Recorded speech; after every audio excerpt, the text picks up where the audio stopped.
Welcome, Biafran people. The Nigerian government is now actively working to fight Simon Ekpa. I will explain this thing to you. Now, do you know that the Nigerian government, through the Federal House of Representatives, are now trying to pass a bill to force all Nigerians to vote and all Biafrans to vote? That you must vote in any election, that it becomes a must, that you don't have a choice to vote or whether or not to vote. Why do you think they are doing that? And why did I say they are trying to fight Simon Ekpa? Now, remember that Simon Ekpa exposed them and exposed their electioneering procedures and the process of electing a president. Remember that Simon Ekpa brought out the percentage of voters who came out to vote, and it was less than 20% or 30% of Nigerians who actually voted in the whole exercise. Less than 40 million voters. Now, you have over 200 supposed or projected over 250 million persons in Nigeria. Now, only less than 40 million are voting. And then you know that the PM Simon has presented this as an evidence, coupled with the Biafra self-referendum that was conducted, that over 50 million, only Biafrans, over 50 million voted. That means that the people who voted, only Biafrans who voted, is even more than the election they did for the entire Nigeria. And so they saw this as a loophole. They saw this as an embarrassment to them, and they saw this as an evidence that the PM is going to use to break them down, and they want to counter it. Now, that they are trying to force this is non-negotiable, because they have already done it. Forget about what they are going to do it. Now, when they enforce this, they are not going to come and force you from your home. What you don't understand is they are not going to pass the law and then manipulate the results. When you come out, your community may be only 10 persons who voted, but you discover that in the result sheet, 1 million, 10 million have voted. And you are asking yourself, where did these people come from? They have already manipulated the result. And when you talk, they would say that they have mandated every member of the Nigerian state to vote. And so everybody voted. And they will rig the elections through this channel. I want you to understand what they are doing. Another form of rigging elections is playing out. For those people who are not aware, Tinubu is already preparing for 2027. Now, I will allow you to listen carefully to what they discussed, and we shall be interjecting and making inputs. Now, listen. An offense for you not to vote during elections. What exactly will be denied any man who has refused to vote in Nigeria? Is it that you'll be denied security? There is no water anywhere. As you say, you'll be denied your basic utilities. I don't think there's anything that can be denied any man that has refused to vote. Voting should be free. Some, even here in Parliament, some could afford. So you're saying that there is nothing in government that. Excellency, I am still. I require protection. Secondly, Mr. Speaker, can we, in all honesty, tell ourselves that our voter register is clean? It must be counted in every election, whether it be local government, state, or federal. In other climes that we have traveled to or lived, personally in Australia, it is actually an offense for you not to vote during elections. And the tax office will visit you and find out why you did not vote. And there are some incentives as a citizen that you'll be denied because you refuse to fulfill your responsibility. Mr. Speaker, honorable colleagues, it's about time that certain pre-qualification requirement for what we need out of government will include the evidence of participation in the previous election. If we begin to put these structures in place, like as a legislature, Mr. Speaker, I can assure you there will be greater participation of Nigerians in our democratic process, so that they will be part of the decision making, so that they will own the process, so that they will own the decision, so that they will not say it is either this party or that party's decision. So it's a good proposition coming out from you and the person that have partnered with you to sponsor this bill. And I urge members, it's about time the 10th Assembly make a mark in the steps towards advancing our democracy. Let us support this bill. It is good for us. Let Nigerians own their democratic processes. I so support, Mr. Speaker. Thank you, DS. We'll take one or two more contributions and then we go ahead and put the question. I'll go to this side. Honorable Abiete. Thank you very much, wonderful speaker, Your Excellency Dr. Abbas Tajuddin. My other, I represent Andoni Obobo Nkoro Federal Constituency.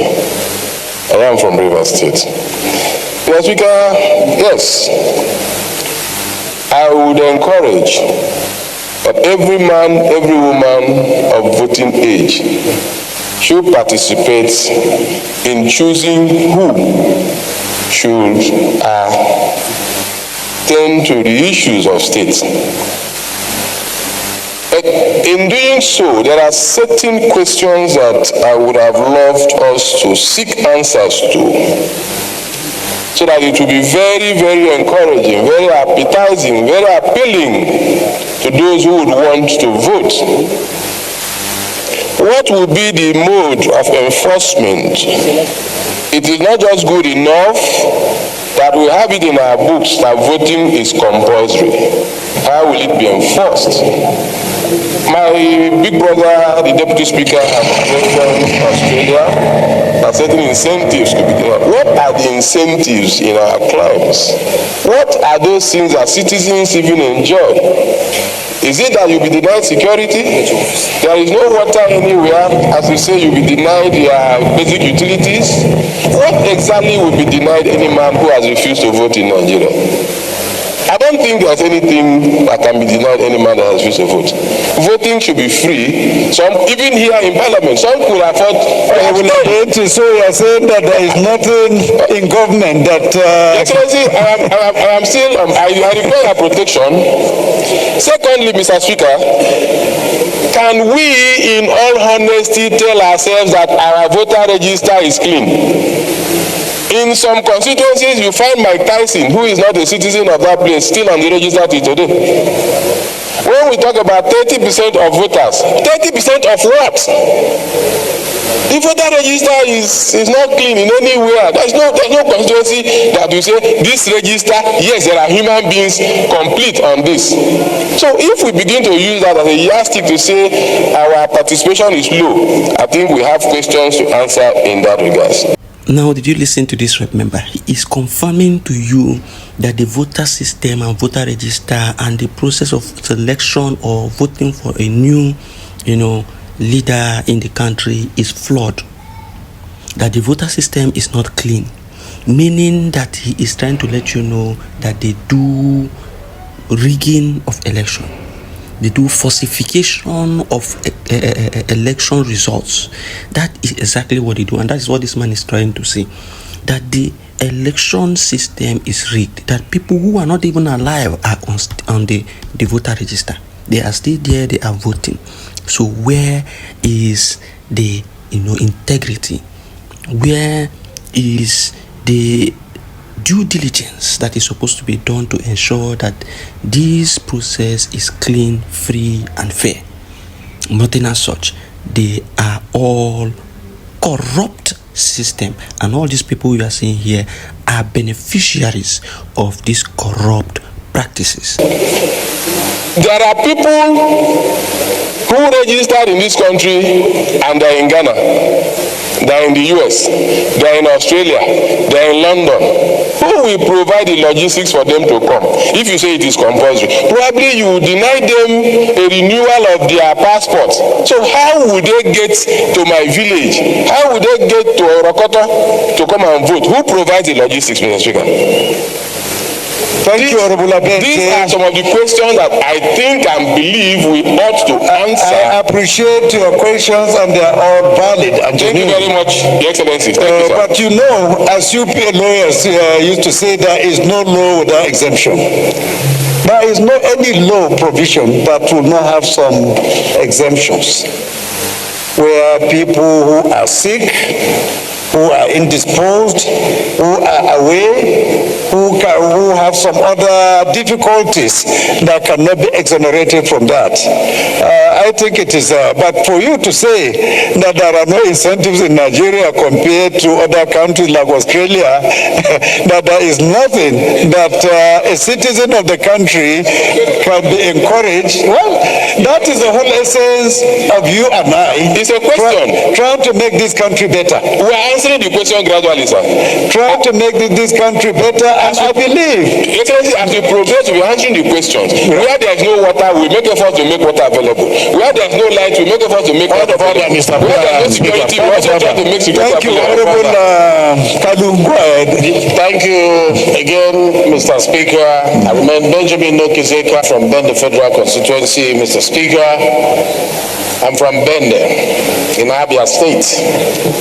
I rise to move a point of order on order 914. Go ahead.